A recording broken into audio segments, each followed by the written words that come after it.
everybody. I'm Evie Roberts, and this is my podcast, Talking in the Dark. Welcome.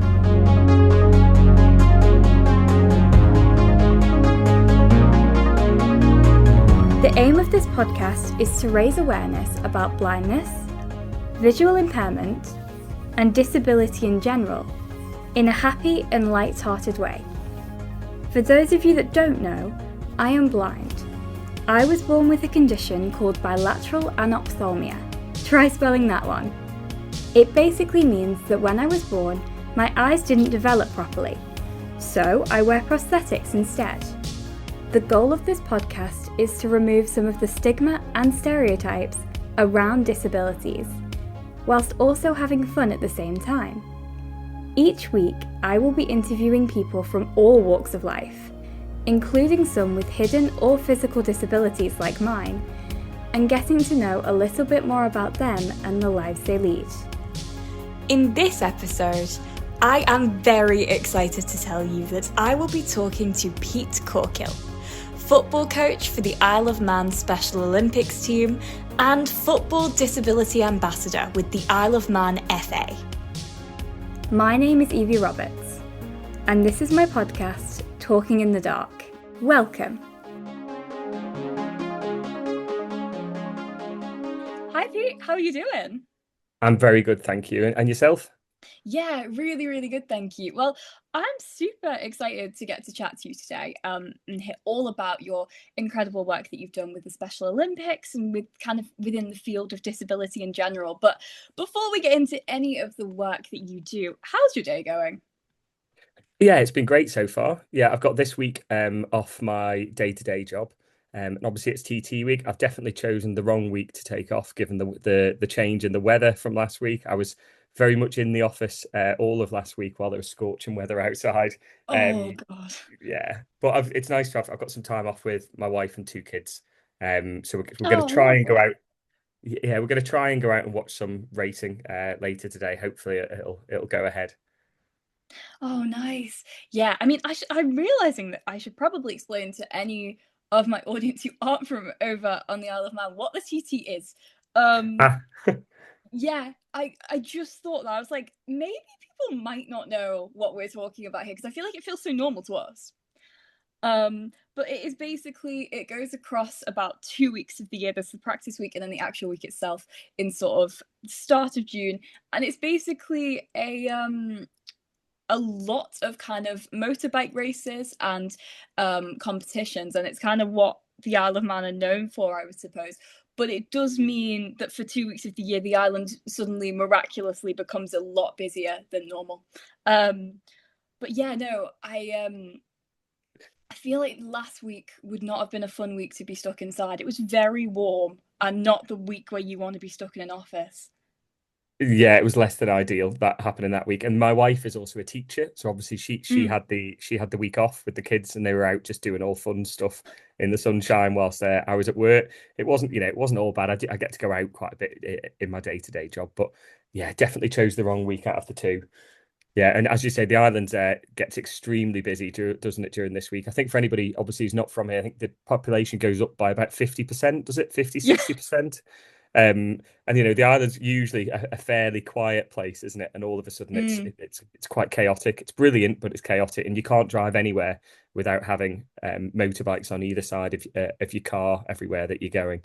So it has its challenges, but it definitely also has a great atmosphere. It kind of feels like there's a bit of a festival going on whilst the TT's taking place. It really does, doesn't it? I feel like, yeah, it suddenly becomes, I think the island is really nice because you can, a lot of the time, you can go for a walk or go outside and it's very peaceful, very, very quiet. And then one day you wake up and you can just hear racing and you step Yeah. outside and yeah, it feels like it's turned into a completely different place. But I think aside from that, and I think the kind of magical mystery tour you then have to go on when you want to get anywhere because there's a lot of road closures and detours.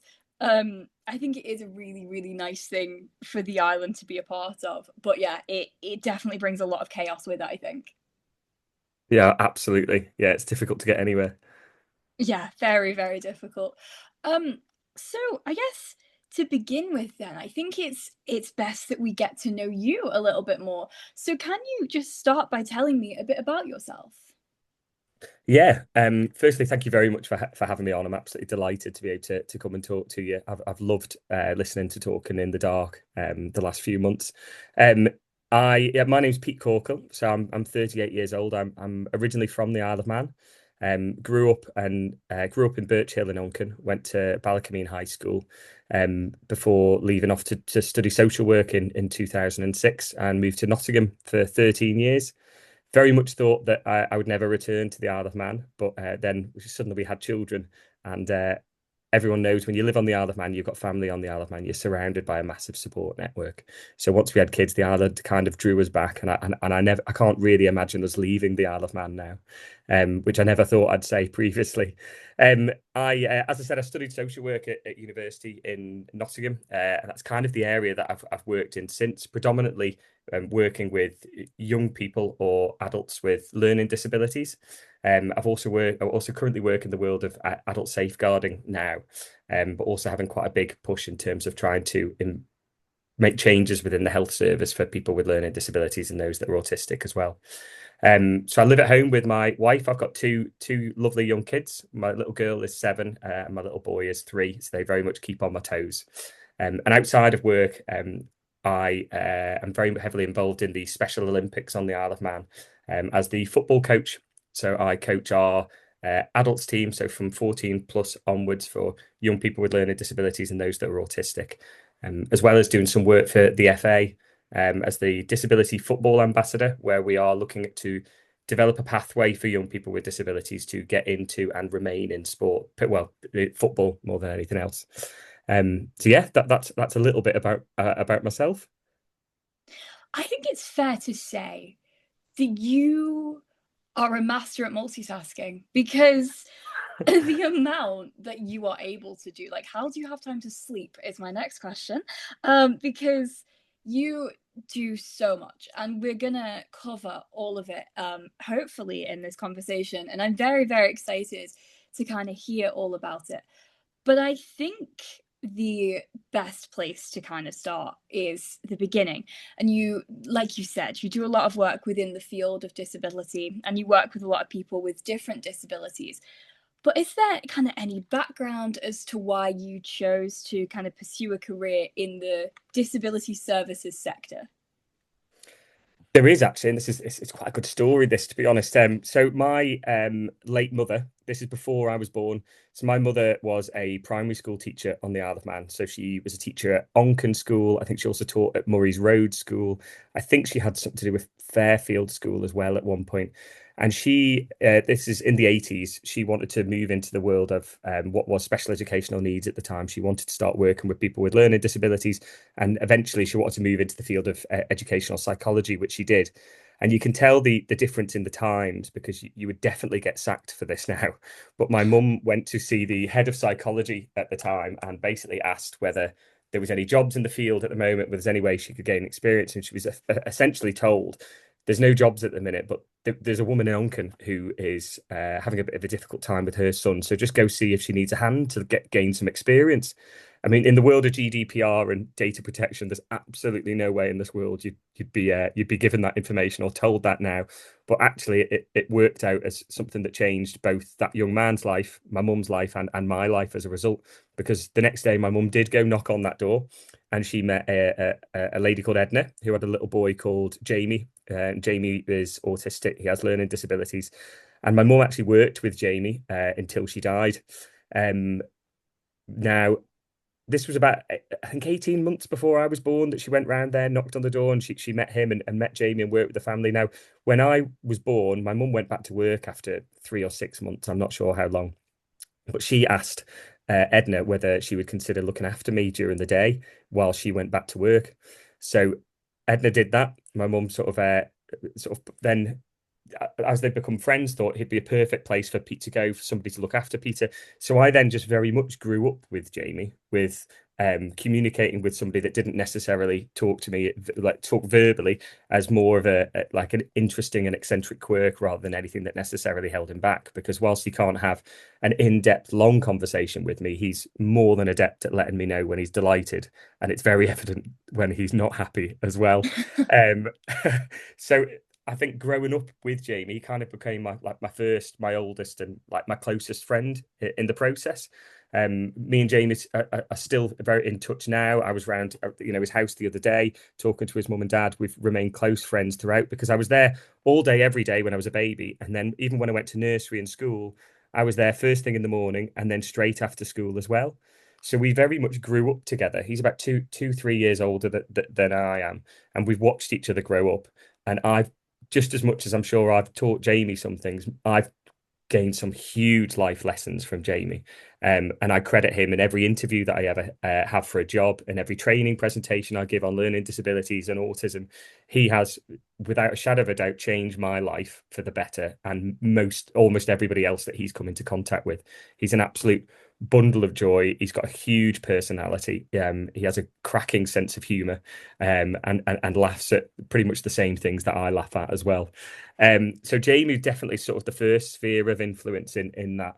I suppose the second part of that was, so I mentioned my mum worked with Jamie until she passed away. Now, very unfortunately, my mum died quite young. My mum died when she was 45. I was only 12 at the time. But I remember at that point, my mum was an educational psychologist and worked all over the Isle of Man. She had quite a lot to do with the specialist provision centres, which were set up at the time, and moving young people out of the Glen Crutchery School, which was the old special. So, for anybody that's not from the Isle of Man, we used to have one special school on the Isle of Man that was Glen Crutchery, and in the 90s, we moved everybody out of that and into specialist provision centres within the primary schools across the Isle of Man.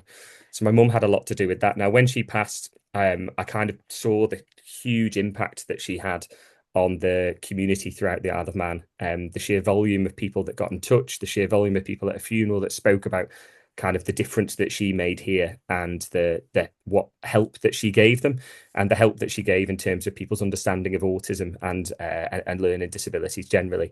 And I kind of feel like seeing that difference and seeing the impact that she made also steered me in towards that direction just as much as Jamie did. So I think definitely credit both of them in terms of what triggered my interest. Absolutely. And I mean, first of all, I think that it's fair to say that they both sound like wonderful, wonderful people.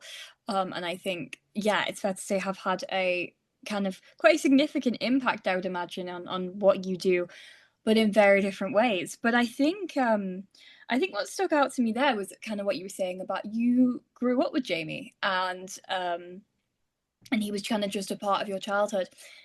And I think that says a lot about how it can actually be really impactful and really good, I think, to have that exposure to disability and different types of disability at quite a young age, I think, if possible. Because I think when you're a kid, you don't really think about, oh, they're like different from me. You're just like, okay, well, they communicate differently, and I'll just find out a way to communicate with them. I think as kids, we're so open to new ideas, and we haven't really figured out how the world works, and we haven't really figured out our own opinions yet. And so I think if you can have that exposure at a young age when you're a kid and you're just open to anything, I feel that can actually be really good. And I think it kind of definitely was for you, because he was just one of your mates. Absolutely, and it's something that I've kind of remained quite passionate about all the way through my career at work and in any training that I give, because that sort of, I want to say exposure, that kind of the Yeah. just the exposure to being around people that are different, and that just being a very normal part of day-to-day life. And as you say, being able to just then adapt your communication style and being able to enjoy communicating with people that don't communicate in the same way as you, I think was a massive, massive life lesson. Because, you know, as you say, as a young person, I think you're more able to just accept things at face value. And I suddenly, with Jamie for a short period of time, you then recognize, right, the way that we have fun here is by doing things a little bit differently. And by Jamie would really like to, he had quite a slapstick sense of humor. and loved more than anything else people being over dramatic. So I knew that if he was ever in a bit of an upset mood, if anything had really frustrated him, that if I pretended to trip over something or let him push me and I would throw myself over the sofa, he would cackle with laughter and find that absolutely hilarious. So whilst I might not have done that with my neurotypical friends, I knew that I would have just as much fun changing the way that I do things with Jamie and communicating in a slightly different way. But yeah, I think he taught me stuff just as much as I learned as he learned from me as well. Absolutely. I think we do kind of all have that power as people to teach each other different things.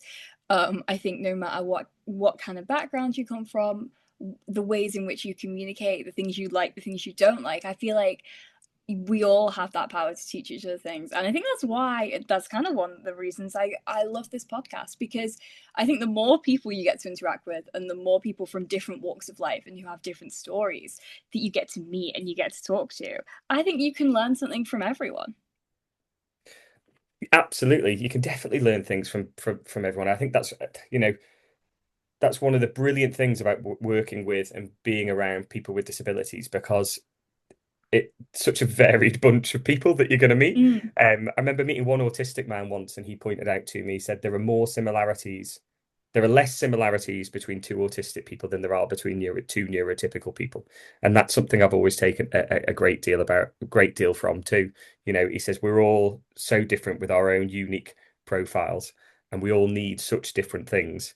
Um, and to just accept each person as a person in their own right and get to know who they are and what motivates them and what they love, and how to interact with them and how to communicate with them, you're going to get far more from you're going to get so much from them from in comparison to then just seeing the same sort of people that you're going to see in day-to-day life. Yeah, exactly. Yeah, I completely agree with you there. And so you've kind of talked about that background and how you kind of decided that, a career in disability and working with people with disabilities kind of came about.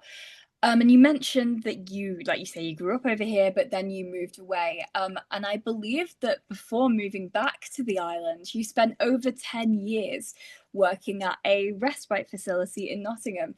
And I believe that was quite a kind of impactful job for you and one that you really enjoyed. So can you tell me a little bit about your role there and, some of the experiences that you had? Yeah. So it was this was kind of another sort of pivotal sliding doors moment that kind of fell upon me, just kind of through luck, really. So when I was doing my social work degree, for anybody that doesn't know what happens in a social work degree, you have to go on 200 days worth of placements throughout the 3 years that you complete that degree. In the first year, it was two 25-day placements. In the second year, a 70-day placement. And in the third, an 80-day placement. And they are full-time placements. So you're essentially going to work for 37, 40 hours a week, but as part of your degree, which you've then got to write a report for. So I had, in my second year, I was allocated a placement in a place called Crocus Fields, which, as you said, is a respite service for young people with learning disabilities and those that are autistic in Nottingham City. So it's for Nottingham City Council. And I was just allocated that placement. And just, as soon as I walked in and found out what the service was, I just completely fell in love with it. And all of a sudden, 13 years had passed and I hadn't left. So I started as a student social worker there, and then also worked as a residential worker, and then the assistant manager, and then the registered manager throughout my 13 years there. And what the service was respite, or short breaks, as we like to call it by the end, as service for young people with learning disabilities. So all of those young people lived with their parents or their foster carers or their aunties or uncles, or but they came to us for a 2 or 3 day break on a regular basis. And I would say there was three main purposes for that break. Firstly, it was there to give their parents a break, because that was important. But just as important, I always say, it was to have a break from their parents, because I remember as a teenager, as much as I loved my dad, I enjoyed having some time away from my dad as well. And I used to go stay at aunties, uncles, cousins, or friends' houses, to have that kind of break from each other. Now, a lot of the young people I worked with learning disabilities didn't necessarily get that opportunity to have a break from their mum and dad. And finally, was to kind of socialize. It kind of goes hand in hand with that, is to socialize with their peers outside of school, because that's a huge important life lesson, is to learn how to be with your mates when you're not in that school setting. And again, in Nottingham City at the time, there wasn't that many youth youth services for people with learning disabilities. There wasn't necessarily the sports clubs for people with learning disabilities, so that people's capacity to meet up with their mates, the people that they got on well with, the people that made them laugh, the people that made them excited to go into school, they didn't get that opportunity. They didn't get those the sleepovers that other people were able to get. So I think the service provided all of that in the process. Now it was a brilliant place to work, and again, it kind of taught me a huge amount, both in terms of how to communicate with people with learning disabilities, how to communicate with their families, but also some of the challenges that they face in their life as well. And some of the work that I did that's kind of inspired the project work that we're having at the hospital now in terms of trying to improve the health service. But the kids came to us for either stays from Monday to Wednesday, Wednesday to Friday, or Friday all the way through to Monday. Now, the best bit about the job is that the kind of main aim from your time there when you were working with the kids was to make sure that they had as brilliant a time as possible, obviously in as safe a way as possible. So the service was very much led by the young people that came to us.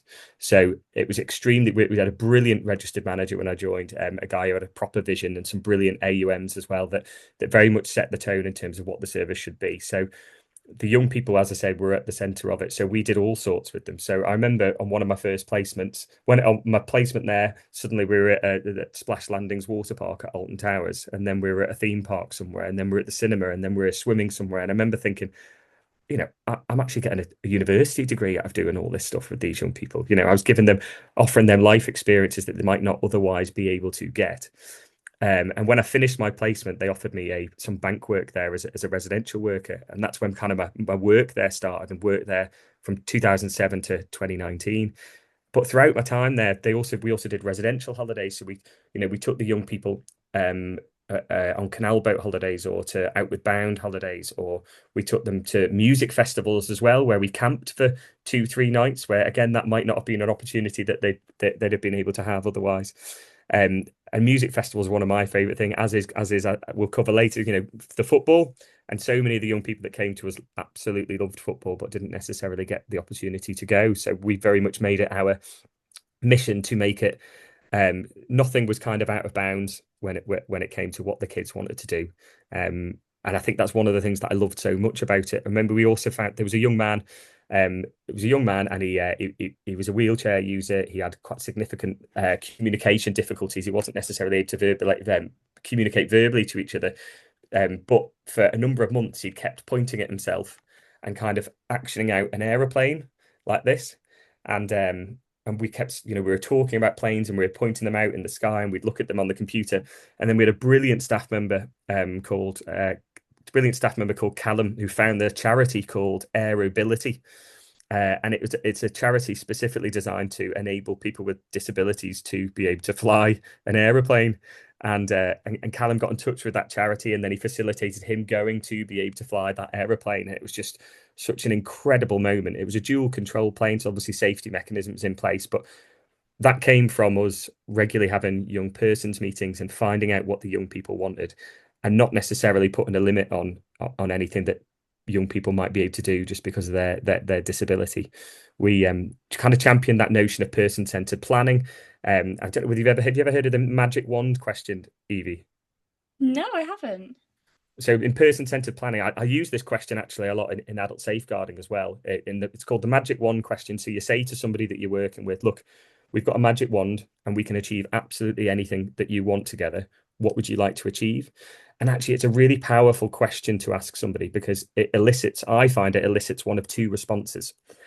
Either it elicits a response of something that you can easily achieve together, but that person, because of their circumstances, because of any difficulties that they're going through with their life, or in adult safeguarding, any abuse that they might be experiencing, they think that goal is impossible, that they're never going to be able to get there, and there's so many barriers in place. And you can actually go, yeah, well, we can easily do that. We can easily achieve that for you. And that's so empowering for people to recognize that, and for you to then be able to show that together. And, for young people with disabilities, their families, and anyone you're working with in adult safeguarding as well, trust is one of the biggest things, I think, to develop with a young person. If you're going to make progress with them, making sure that they trust you is massive. And making sure they can trust you is massive. But being able to say, look, we can easily do that together, we can easily achieve it, and then showing them how you do it is a big step in that direction. But equally, they may then set you something, right? That's impossible, that you're never going to be able to get there. However, I always say that's just as insightful as it is as when they set you something that you can, because just because you're not going to be able to do something doesn't mean you shouldn't go and aim for it, all right, and do things that you would do if you were aiming for it, because you're likely to achieve an awful lot for that young person along the way. So that young man that came to us, who's pointing at himself and making it an action of an aeroplane, maybe was he saying that he wanted to be a pilot one day? And a lot of people that don't work in the world of disability, that aren't used to looking at what can be done, might have scoffed at the idea that he'd be able to fly an aeroplane. But in actual fact, we were able to go out and we were able to get him in a light aircraft, and he was able to fly around Nottinghamshire. And he might not be able to be a pilot, but actually the core of what he wanted was around planes and being allowed to try something that he's never been able to try before, and allowed to experience something that he's never been able to experience before, and be able to delve into one of his special interests, into something that he loves. And likewise, you could do it with almost any, if somebody said that they wanted to be a professional singer, you might not be able to get there, but you could plan for it. You could take them for singing lessons. You could look for opportunities for them to perform. And I think that service that I worked in was very, very big on that. And it was very, very big on listening to young people's goals, aspirations, and what they wanted to be able to do. And as I said, I was there for 13 years. It wasn't somewhere that I ever kind of imagined that I would be able to leave, because of its core principles, the sense of the young people that came were the most important people there, and kind of all of us were there to kind of facilitate their respite stay, and facilitate their short break stay, and to help them remain at home with their parents. And I think that was one of the biggest things, was to make sure that the respite stay that we provided, the aftercare that we provided, and the key work, the key work sessions that our staff provided to the parents as well, in terms of helping them understand the young people that they cared for, helped those people stay with their parents for as long as possible, if that's what both parties wanted. Well, I think, it sounds like such an amazing place to work. And I'm not surprised that you stayed there for so long, because it sounds like a brilliant community to be a part of, and a brilliant thing to be to be able to do. But I actually really like what you said there about that kind of, yes, it's a form of respite for parents or carers, but also a break for the young person as well. And I completely agree with you there. I think that everyone needs that break. I think no matter how close you are with your family, like I know that I'm very close with my mum, and I love spending time with her. But equally, I want to be with my mates. I want that break. I want that time away. And I think that in a lot of cases that can make you closer, having that break, and then being able to come back home, come back to your family and spend time with them again, but knowing you've had that space, both of you. And I think that that is so important. And like you say, that getting to socialize with peers, like I know for me, I love hanging out with my friends outside of school. One of my favorite things to do. And making sure that everyone has the opportunity to get to do that, because I think it's, as a teenager and as a young person, it's one of the most enjoyable things you can do a lot of the time. So I think making sure that everyone gets that space to do that is so important, regardless of what abilities they have or how they communicate. I think that that's such a great thing to be able to facilitate. Yeah, it absolutely is. But I suppose it also, I think for both parties, parent and young person with a disability or without a disability, to be fair, it shows both parties that you're safe without the other one, doesn't it? Exactly. Yeah. And for a lot of young people with disabilities, their parents can be, understandably, very nervous about them taking that step away and about them spending time away from their parents. But likewise, the young person might be really, really nervous. But I always say, with the greatest of respect, that parents aren't going to be around forever. It's very sad to say that, but I've lost both my parents now. I'm 38, but for young people with disabilities, that eventually that will happen. So for them to feel comfortable that their young person, their son, their daughter, is comfortable without them, is comfortable spending time with other people, is safe with other people, and can have a really good time with other people, and there's other people that they trust.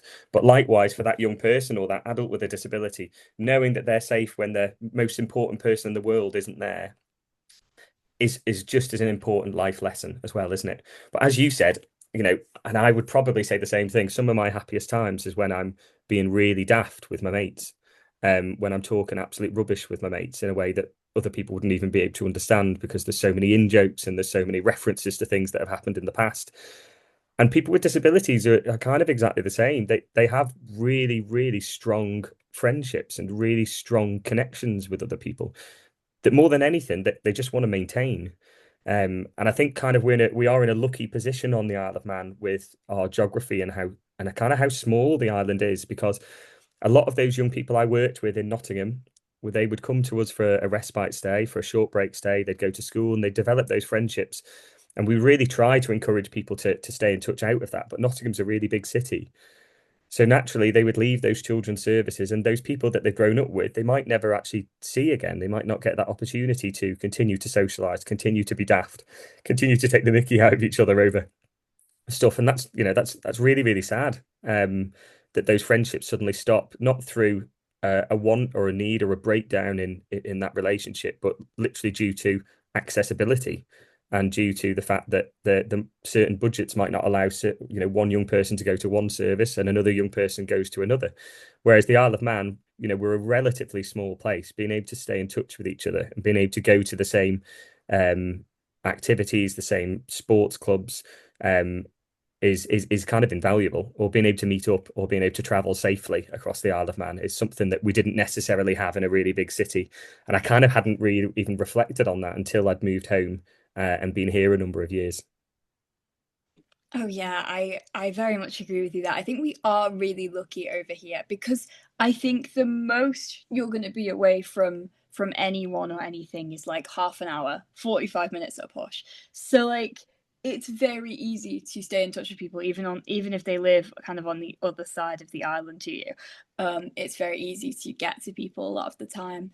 But yeah, I think when you're in that bigger space, like a big city, I can only imagine how difficult that can sometimes be, especially if your access is limited, to kind of stay in touch with people.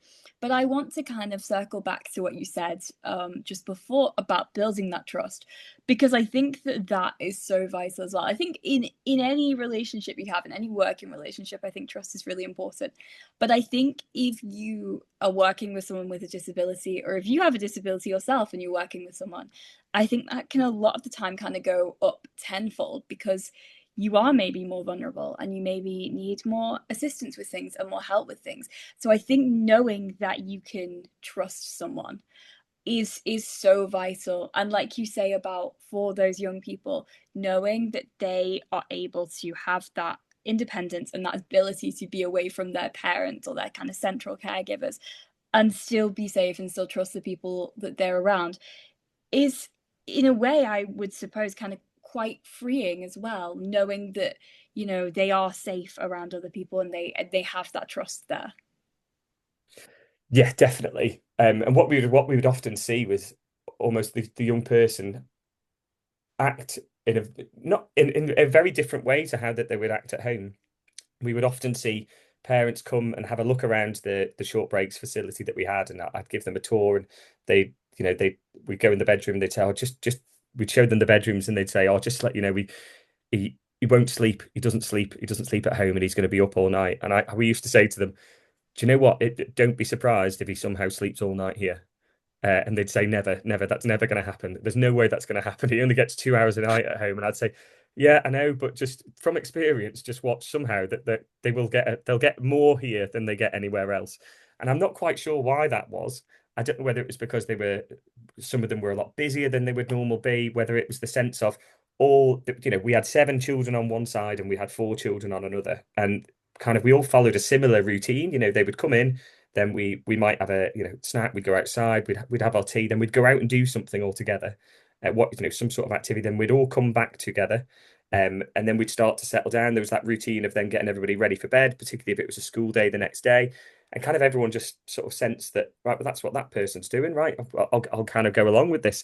And we also, they got to do things that they might not necessarily get to do at home. They got to stay up to different times that they would normally stay up, particularly if it was the weekend, and we'd go out and do things and come back a little bit later. And yeah, I think just being out of their normal routine meant that somehow psychologically they were in a different space, so that they acted slightly differently to how they necessarily would do at home. But it was just a proper privilege working there and watching the young people kind of develop over the time that I worked there as well, and watching them achieve things that when they came to us, or us suddenly recognizing something that maybe mum and dad hadn't worked out yet. So we recognized something about their behavior and what that might mean, or a way to support that person out of a particular crisis point that they were going through at that moment. And because we got to see them in a different environment, and we weren't also, I always said we were in a really privileged position because the parents of the young people that came to us were often, shattered. They were often exhausted, and we were refreshed. So we got new people coming in every 2-3 days. They would come back regularly, but however difficult a shift was, however challenging any shift was, even if a young person was going through a difficult time, we knew we were going home at 10 o'clock. And then we were coming back the next day, and then we were getting a changeover of kids every 2-3 days. So it allowed us to kind of see a young person always be it being a completely new day. Whatever happened the day before kind of didn't matter, and it allowed us to pick up on subtle cues of behaviors that parents might not have been able to pick up on at home. So I think that then made a massive difference to parents' understanding of their child or young person with a disability, and in time to kind of viewing what that person might be trying to communicate by their behavior.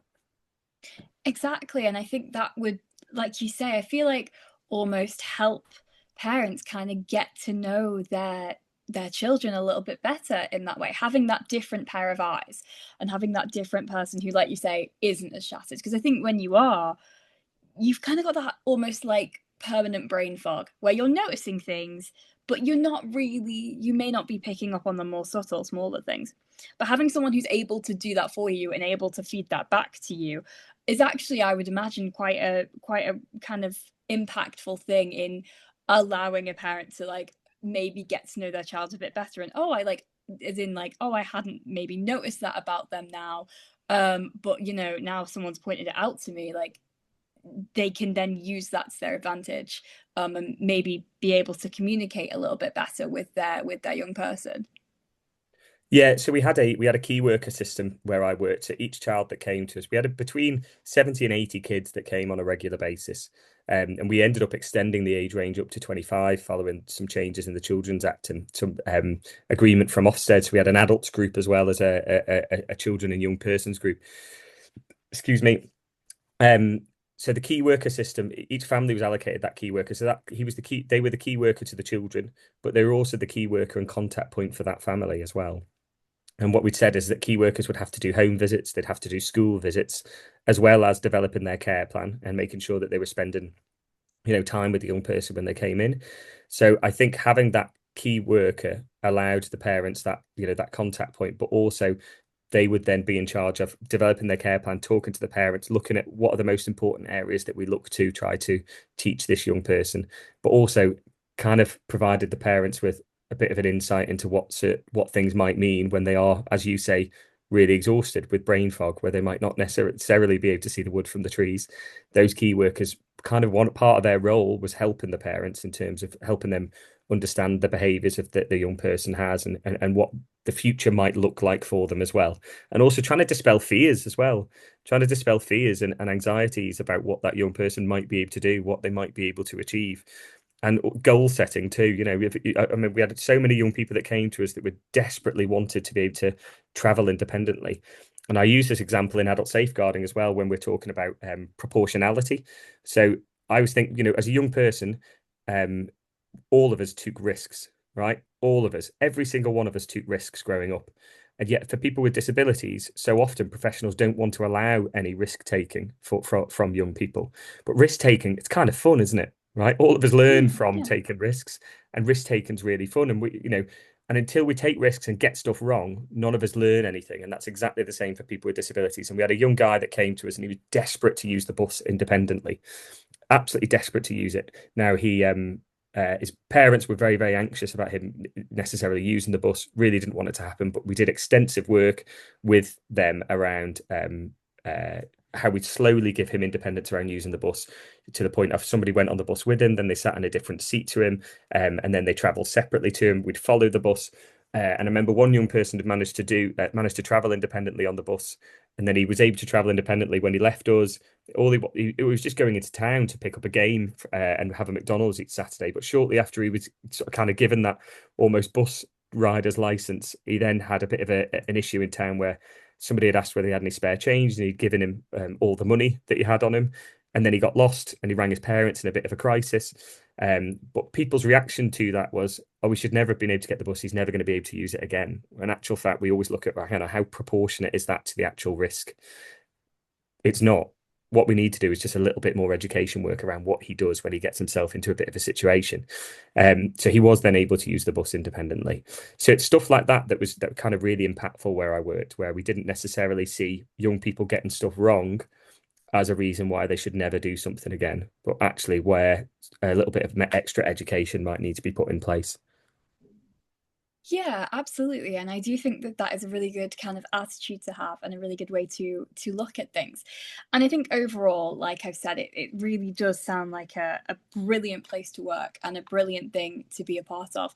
And like you say, you worked there for quite a long time, and then you eventually moved back to the island. And you are now a football coach for the Isle of Man Special Olympics team, like you mentioned kind of at the start of our chat. But I'm curious as to how you got into that role. Right, so it was again kind of I wouldn't say it was a string of good luck, because it was kind of through some very good luck on my part. But so I was a social worker in the learning disability team on the Isle of Man. So we moved home in 2019, shortly after the birth of my daughter. And it was just before the first COVID lockdown, I think. I had heard about the Special Olympics on the Isle of Man. I'd heard about the community, and a lot of the young people that I worked with as a social worker. I knew access Special Olympic sessions, and it had always triggered my interest. I absolutely love sport. I'm quite a very passionate football fan. Now, I went for a meeting at Centre 21, which is our kind of the centre or the base for people with learning disabilities and sports, also where Manx MenCap and the Down Syndrome Association is ran on the Isle of Man. And I kind of went for a meeting there with Beryl Wooldridge, who has ran Special Olympics on the Isle of Man for the best part of 40 years, I believe. And it's still going to this day. She's still working every day of the week. And I went for a meeting with her and spoke to her around the clients that I'd worked with, and the people that had come to Special Olympics and what they offered and what I could then go back and talk to my team about. And during the course of our conversation, she just happened to drop in, am I sporty? And I said, I love football. I'm a passionate Stockport County fan.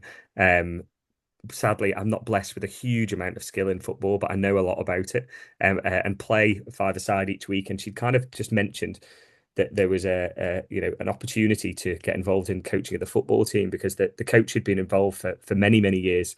A brilliant man called Kevin Cowan, who's very sadly since passed away, had fallen quite poorly and wasn't able to carry on with the coaching. And she kind of asked, would I be interested in just going and meeting the squad and finding out about how it ran. And I did that the following week, and I've been involved since. To be honest, again, it kind of feels like one of those things that I've looked into finding from a personal point of view. Obviously, awful set of circumstances, should I say? But it's one of the best decisions that I've ever made, was to become involved in the Special Olympics. So I've been coaching the football team throughout that time. I'm now on the committee for the charity, so I'm the sports director. And kind of one of my roles is trying to recruit as many different coaches for all the different sports as possible. So the Special Olympics provides sports-based opportunities for adults and young people with learning disabilities on the Isle of Man, almost 7 days a week throughout the year. So our athletes compete in badminton, in cycling, in swimming, gymnastics, athletics, 10-pin bowling, and bocce, and football. I'm desperately trying to work out if I've missed one out there. If I have, I apologise profusely to the athletes and to the coaches. But it's a charity. It is a volunteer-led organisation, so nobody within the organisation is being paid for their time. There's usually one training session a week in each of the sports, and it's open to people with learning disabilities throughout the Isle of Man. And it, more than anything else, it kind of promotes good health. It promotes young people being able to stay in touch with friends that they've had for many, many years. It provides a huge social opportunity to people with disabilities outside of school, college, or their day centres. And more than anything else, it gives people the opportunity to compete on an international level and travel away and represent the Isle of Man in competitions all over the world. So we gained independence from Great Britain in terms of competing, I believe, in the 90s. So what's unique about the Special Olympics as compared to the Olympics and the Paralympics is that the Isle of Man competes under its own flag. So we don't represent Great Britain. So the Isle of Man competes on the world stage, carrying the three legs of man. So again, that the possibilities for people with learning disabilities and the opportunity to represent the Isle of Man on the world stage is really unique and is something that's invaluable and something that we should never really take for granted. Because if you were a young person with a disability or an adult with a disability in Manchester, you'd be competing for a spot in the Great Britain team against everybody in Great Britain. Whereas on the Isle of Man, if you have a learning disability and you love sport and you're committed to that sport and you're going to go to training regularly, you more than likely will have an opportunity to compete for the Isle of Man throughout all over the world. And I feel like that's such a unique and brilliant thing to be able to do in that respect, because I think, like you say, you kind of exactly mentioned what I was going to say. I think with kind of Olympics and Paralympics, obviously there is an amazing feeling to get to represent Great Britain and get to be part of that. And obviously that is an incredible feeling, but I feel like something about getting to actually represent the Isle of Man and getting to kind of fully represent your home and the place that you have maybe grew up, the place that you've trained. I feel like there is something kind of uniquely special and sentimental about that, in a maybe slightly different way. It feels more, I don't know what the word is, but like it feels more kind of home like, I suppose, and like you are really representing the place that you're from more than maybe you would with Olympics and Paralympics. And also, like you say, you're not then competing against people from all over the UK and all over Great Britain. You are kind of working with people that you live with and people that you have grew up with. And so I would imagine that sense of community there is very strong as well. And I think you've hit the nail on the head there completely, right? In terms of the community that the Special Olympics has, is something that I would find it extremely difficult to ever step away from my role or even step away to move away from the Isle of Man. And a major part of that is the community at the Special Olympics, because it's invaluable. And as I said earlier, that opportunity to stay in touch with friends for people with disabilities across the UK is really, really limited. And the Special Olympics really does facilitate that on the Isle of Man. And there's some fantastic friendships that have developed, and also some friendships that I've made throughout it as well. The athletes are just as much my friend as they are each other's. But that opportunity to represent the Isle of Man on the world stage is something that many, neurotypical athletes a lot of them could only really dream of. And we've got these athletes that I work with, that I'm friends with, that I'm a part of the Special Olympics with, that have had numerous opportunities to travel, to be part of that sporting community, to represent the Isle of Man and to compete on the world stage. And they love it as well. They absolutely love being part of it, and they love meeting people from all over the world. But more than anything else, they are a credit to the Isle of Man whilst they are representing us all over the world. They do everybody, from their parents, their families, myself, all the coaches, but the Isle of Man in general, they do the island proud. They're an advert for the Isle of Man in terms of how they conduct themselves, the commitment to their sport whilst they're away, how they interact with other athletes from all over the world or the coaches from all over the world, and how they give absolutely everything to the sport that they love as well. One thing about the people that I work with, people that aren't around people with disabilities necessarily as often as I am, they don't see that fierce competitive streak that necessarily I see and they want to win just as much as any neurotypical person, if not considerably more. But they learn to win together, and they also learn to how to lose gracefully as well, which is just an important life lesson, I feel. And I remember the opportunities they've had to meet people from all over the world. I remember shortly after start, and I was chatting to one of our football players, And I was just trying to work out, what the charity was and where people go and what they do. And I kind of said to him, "What's the best place that you've been with the Special Olympics?" And he said, "I'd have to say LA because we won the world gold there, and I got to meet Michelle Obama in the afternoon." I was like, "What?" But to him, it was just this very normal. To this young man, it was just this very normal, everyday situation he'd been in because he's very, very committed to the Special Olympics. He's very, very committed to his sport. But he'd gone away and won a world gold medal in football.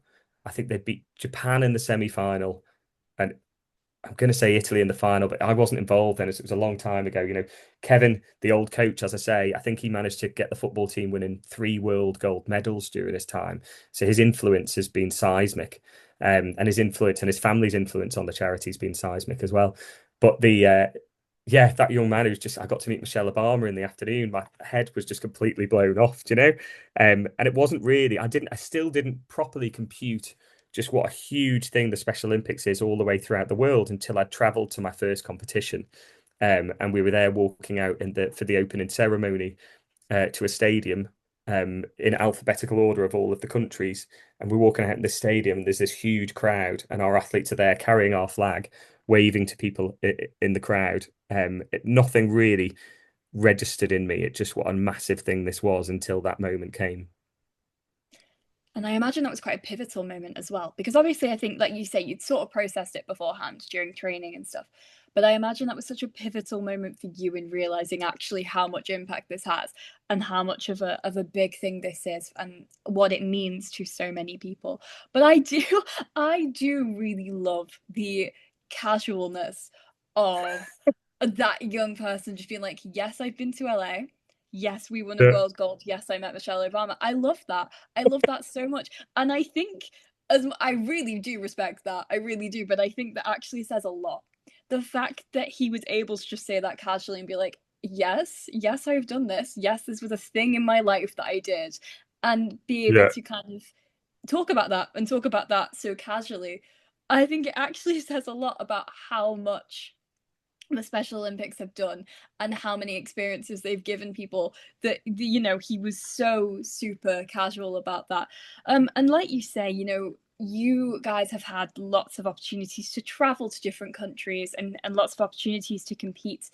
And I wonder if you could tell me about kind of some of the countries the team have visited and maybe some of your favorite memories from sort of competitions and things like that.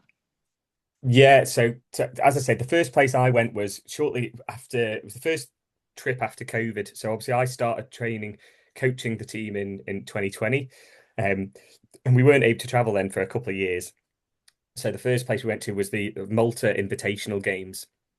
And we were hosted by Malta, who very much put on the red carpet treatment for all of the athletes and all of the coaches.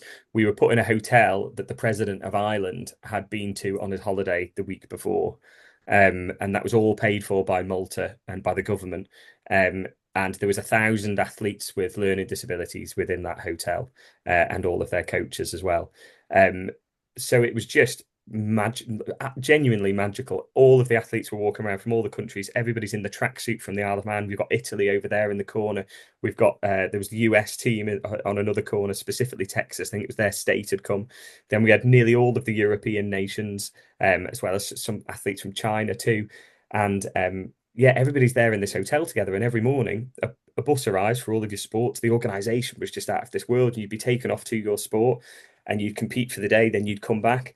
And then depending on how long your competition was, the football competition was over 3 days. So we would come back, but then some of our other sports were there, but the hotel would be by the pool. And then one of our athletes, the swimmers, would just walk out of the hotel towards the swimming pool, and you'd see that she'd be wearing this gold medal or a silver medal, and all of our athletes would just erupt at her achievement. And that was brilliant, just seeing how much it meant to them to see their peers achieve in other sports. They weren't just there for them, they were kind of there for each other. And friendships that have developed over a number of years, they knew how much it meant to each other. Everybody wanted all of us wanted all of us to win. It wasn't isolated to football, only wanted football to win. The footballers very much wanted the swimmers to win, and very much wanted the athletic squad to win, or just be the best version of themselves. I loved that trip to Malta. I remember shortly after the first game, we'd just beaten Malta. One of my footballers, Mark, it was his birthday, and he'd scored 2 goals on his birthday, and then was interviewed by ITV News shortly after it. And I kind of thought, like, to a lot of young people, this is kind of like something that they've dreamt of, playing in an international competition and then taking an interview with ITV News. And he was just so casual and blasé about it. Absolutely, it was just fantastic. But the news crew took a proper interest in our squad. Kind of spent quite a bit of time with us, and also got to know, one of my players is non-verbal, but he communicates predominantly through the use of Makaton. And for anybody that kind of isn't aware what Makaton is, it's a kind of like a simplified form of sign language designed for people with learning disabilities. Now, it's a communication aid rather than a language. BSL, British Sign Language, is very much a language in its own right, whereas Makaton is an aid. So it's a sign accompanied by the verbal word as well, and it really helps not just people with that might have some auditory difficulties, but people with learning disabilities might have processing difficulties. And the young man that I work with, if I just provide him with verbal information, he might not necessarily be able to compute it all in the time that that you and I would. If I back it up with a sign, and it's usually a visual representation of that word. So kind of eating your dinner would kind of look like your two fingers, both of your two fingers out in front of you, and you're eating it like you're eating a knife and fork. And not every word has a sign to it as well. So you'd say, do you want to go to the shop? There'd be a sign for do you, and there'd be a sign for want. To go would be another sign, and to the shop would just be the sign for shop. Now, the interviewers, the BBC News correspondents had taken a proper interest into this young man's communication style and what we were doing, and asked a lot about it. And they were also going around and interviewing various people. And kind of the young man had kind of nudged me and pointed at the camera, and I was saying, do you want to do an interview?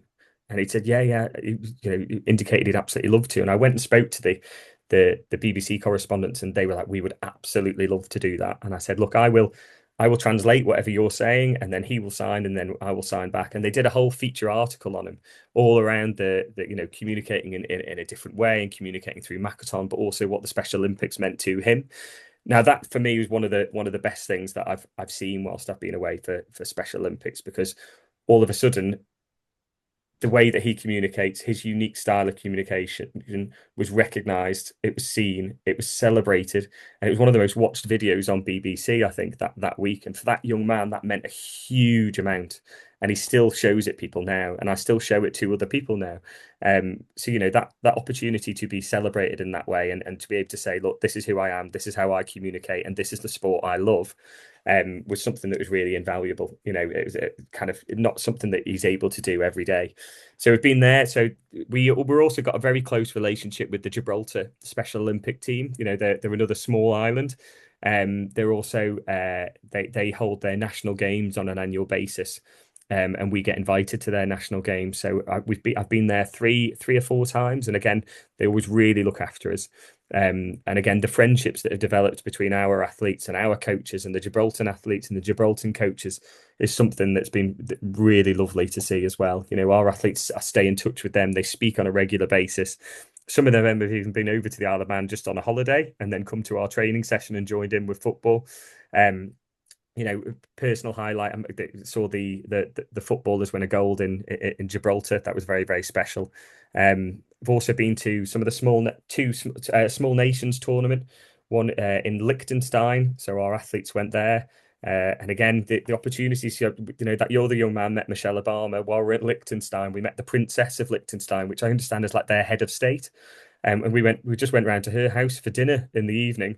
And then she came to the party with all of our footballers later on. Again, all of our athletes they're just so used to it. Whenever they go away, they'll often meet dignitaries from other countries. And I love the fact that happens.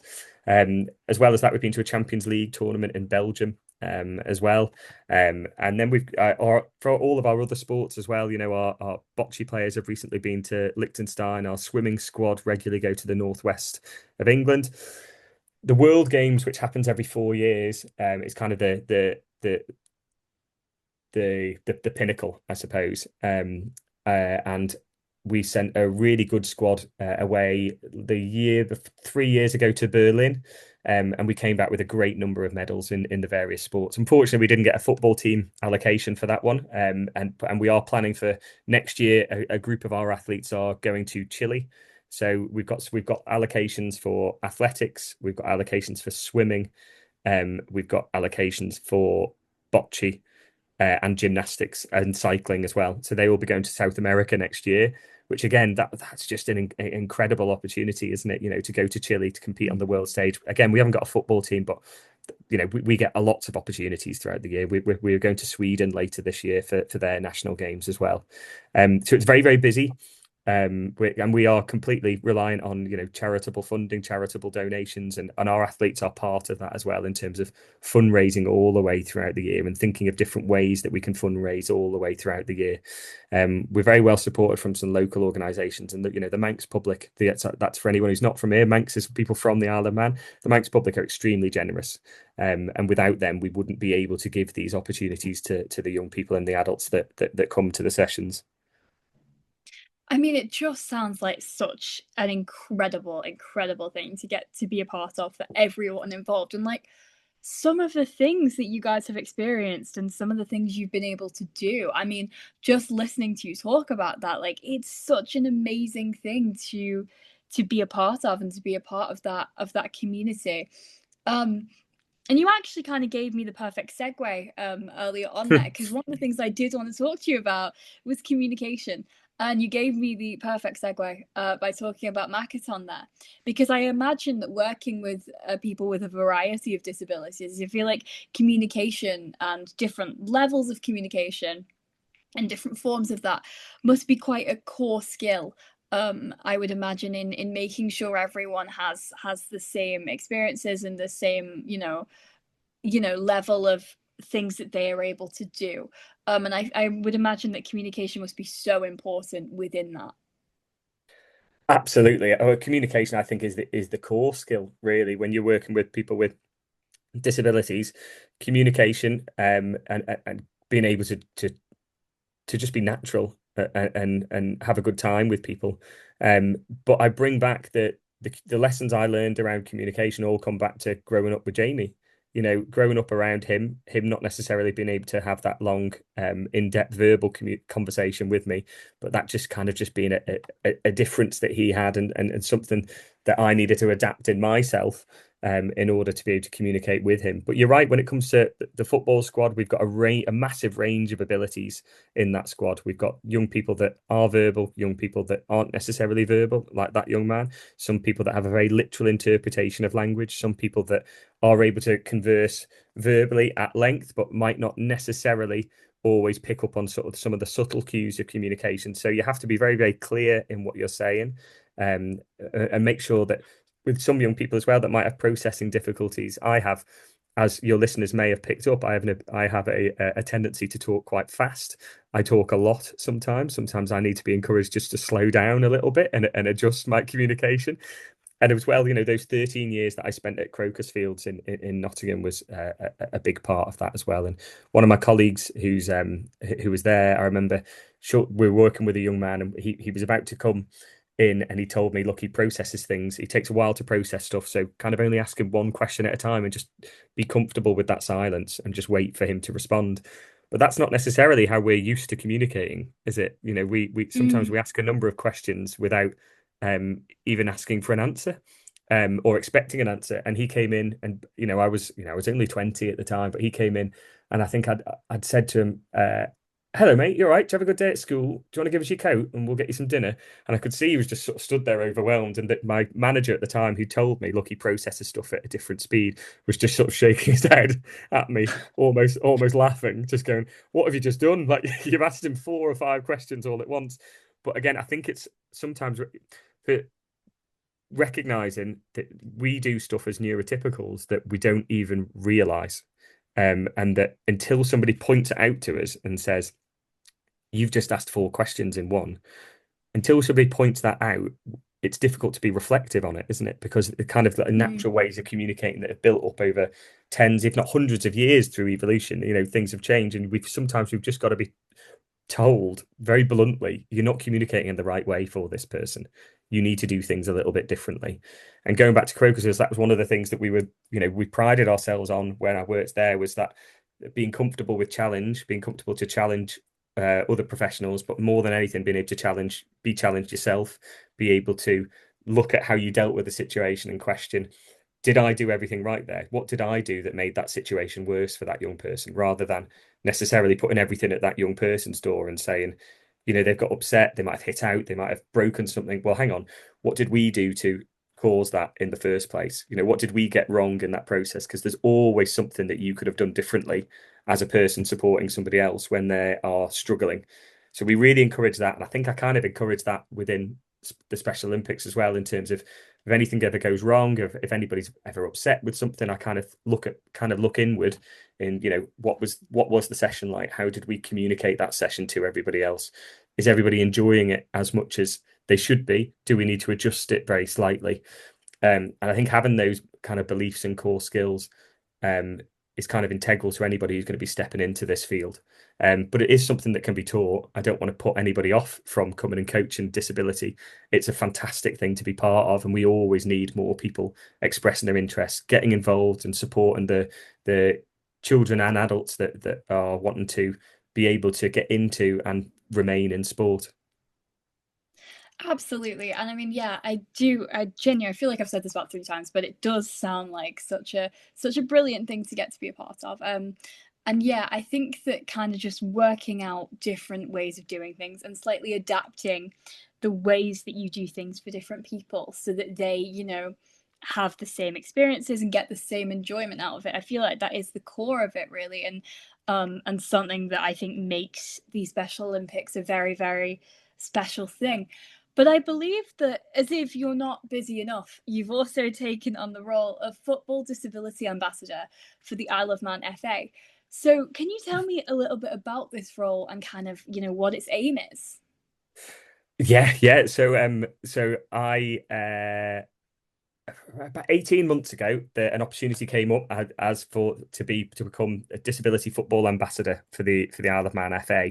So I threw my name into the hat, and the core part of the role is, so Simon Elson at the FA, Lewis Qualter at the FA, what they said to us when I went in for my interview was that they were very keen to develop a pathway for young people with disabilities to be able to get into football. Currently, what we had a number of clubs who were open to people with disabilities coming to their kind of mainstream neurotypical sessions. But then we also had the Special Olympic team, but we couldn't take people for it until they were reached the age of 14. And what we would often see is young people with disabilities being comfortable in mainstream teams at a younger age, and then sometimes the sort of the gap in ability would grow to a point where they weren't necessarily able to fully take part in sessions, or feel comfortable taking part in sessions, or feel like they were able to fully take part in them, I suppose. So that we wanted to build a pathway for young people with disabilities to get into football that would then feed into Special Olympics within the adult team.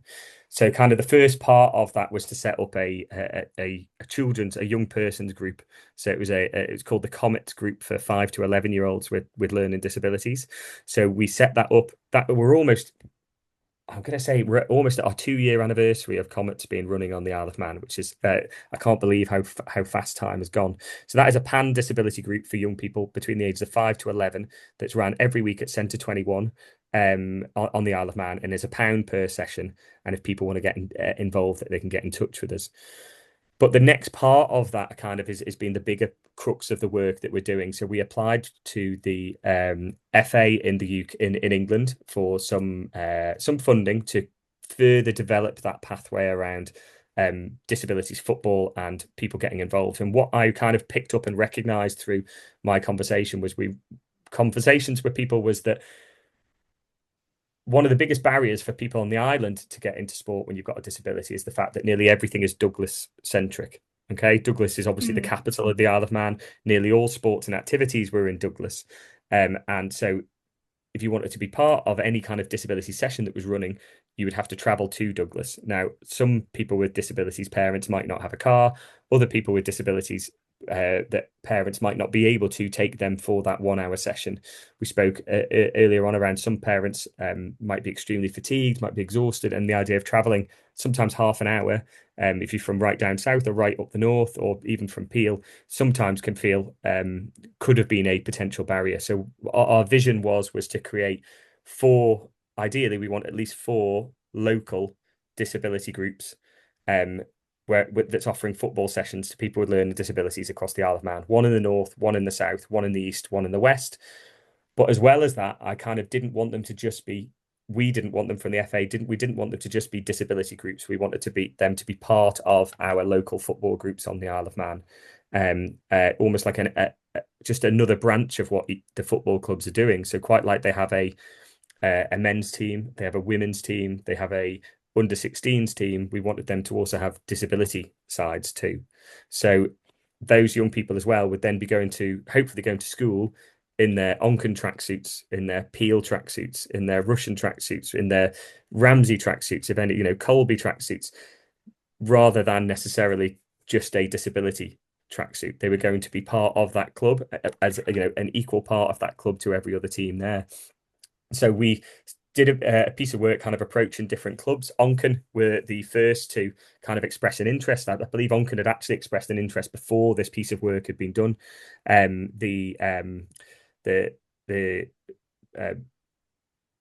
Brian Callow that's heavily involved in Onken, pretty much runs Onken, was really, really keen to try and get that set up. But he was also recognising that he said that,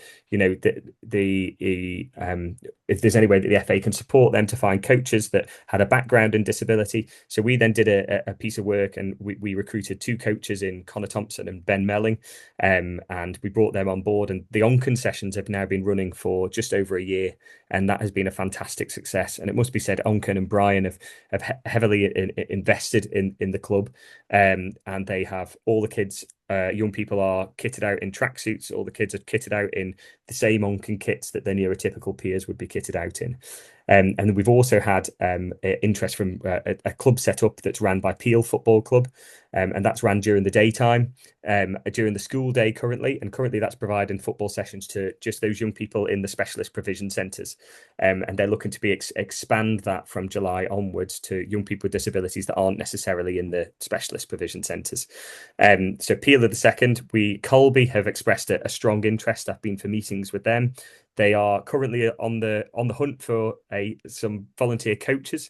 So if anybody is interested in the project, Colby are really, really keen to get this moving. And that would be our third local club for people with learning disabilities on the Isle of Man. And then we're hoping to get a club in the north on board. And ideally, our long-term plan at the FA is to then kind of develop a little league to be set up so matches can be played between the clubs.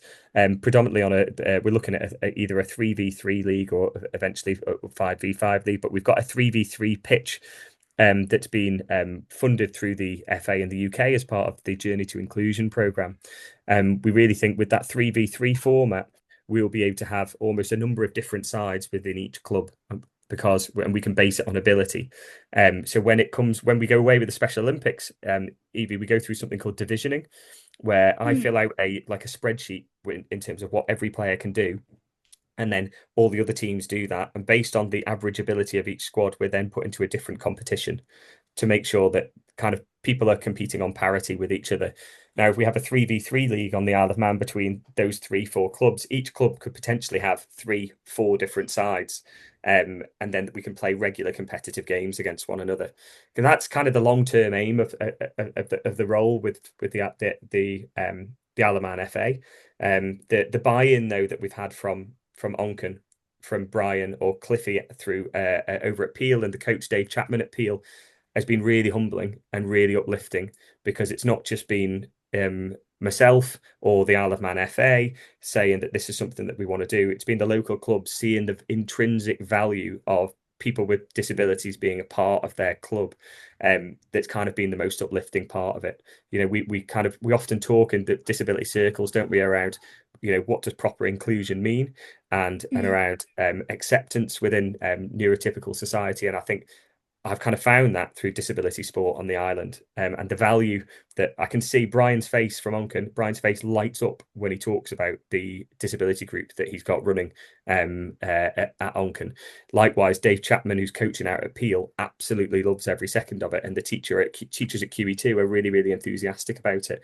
And having those sessions available, having them as an intrinsic part of those clubs, is something that you know kind of can't be put into words. The difference I think that will can make to people growing up, to see that they can be part of a local football club, and that they've got value within a local football club, that they're welcomed, they're celebrated and accepted as well. Absolutely. And I think, I mean, the work that has been done, you know, since you've had that role, and the amount of difference that has been made, you know, the fact that you've now got multiple clubs going and are trying to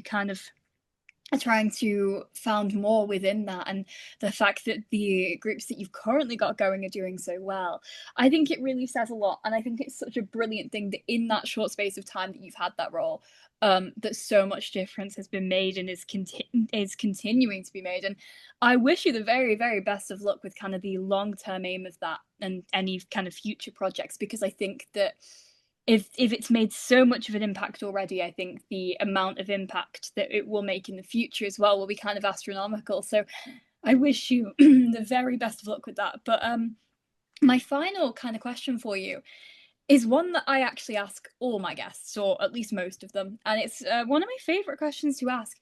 And it's, what would you say has been your proudest moment so far? Oh, I find this a really difficult question. I know, everyone does. I found this really, really difficult to kind of think about. Now, I kind of keep coming back to, I think, so obviously what is lovely about the Isle of Man is the fact that, as I said, we are quite a small island. We're quite a small community, and people remember each other, and people look out for one another. Now, as well as the kind of the group that's been developed with the Special Olympics, and the camaraderie that I see between all the players, the friendships that have been developed, I'm very, very proud of. And the notion that absolutely everybody is welcome there, regardless of your ability, disability, your difference, how great you are at football, how inexperienced you are at football. Everybody knows that a new player could come at any moment, and they might not be the best player in the world, or they might be an absolutely exceptional footballer, but we're going to treat them exactly the same, and we're going to allow them to be part of the session. So that would definitely be up there. But more than anything, as I said, the Isle of Man's quite a small place. Kind of gone around the houses here with this answer, Evie, but the Isle of Man's quite a small place. And after moving home, a number of people suddenly realised kind of who I was through having worked in disability and having known my mum. And a number of people have kind of said that I've reminded them of my mum in various ways. And more than anything else, I think that fills me with a huge sense of pride, because if I can even be sort of 10%, if I can make 10% of the difference that she made during her time on the island, then I think I can retire happy when that time finally comes. I think that is a really beautiful answer, and I really, really love that answer. I love all the answers that my guests give, and that's the reason I love asking that question. But I do think that is a really beautiful answer, and I think that must have been a really wonderful thing for you to be able to experience. And it sounds like your mum was an absolutely wonderful person and made a lot of difference. And I think it is fair to say that you are definitely a reflection of that. And Oh, I thank you. think a lot of the impact that you have made and continue to make is definitely a reflection of that, and the difference that she has made as well. And yeah, I really love that answer, and thank you very much for sharing that with me. And then, as a final side note that I forgot to mention, I was meant to mention this at the start of this episode, but I forgot to. Am I right in saying that you recently took part in a certain marathon? Yes, you are. Yeah. I took part, endured, got through the London Marathon in April, 26th of April. Only just, though it must be said, Evie, I'd done my back in about 5 weeks before the race on a training run, and I hadn't ran since. Yeah, so it was a struggle, but I managed to get round thanks to two fantastic physios who worked tirelessly with me in order to get me round. Wow, I mean, congratulations. Like, Yeah. fair play, because I do not think I could do that. And especially if you weren't, you were struggling a little bit anyway when you started doing it. Like, fair play for being able to finish it. And I can only imagine how much pain you were in the next few days. So, Oh, a few absolutely weeks, fair play to you. few weeks Evie. Few It was weeks. it was Yeah, no, oh that's fair. I was in quite a bad way for quite a while. It definitely wouldn't have been what a sports scientist would have recommended after 5 weeks out, but there was no way I was going to pull out. I'd actually got in 2021 for another charity, and I'd suffered an injury just before, and I actually had to pull out on the Friday before the race. So I felt like history was repeating itself, and I thought I'm going to get this done. So yeah, I just about got round. A lot slower than I wanted, but I finished it, so it doesn't really matter. Exactly, and I actually respect that. I feel like if it didn't work out once, I feel like at Yeah, that point you've got to at least try. So yeah. yeah, I really do respect that, and congrats. But thank you so much for coming on the podcast today. It has been such a pleasure to get to talk to you, and to get to talk to you about all the incredible things that you've done and all the difference that you've made. And I think you are such a wonderful person, and I really Oh, admire your dedication to so many different things, and your dedication to making a real impact. So thank you so much. It's been lovely to get to talk to you. thank you very much for having me. Yeah, it's been Oh, it's been fantastic. a I've loved it. Oh, I'm so glad. I'm really genuinely very glad. And thank you so much to my audience for listening, and I will see you all next time.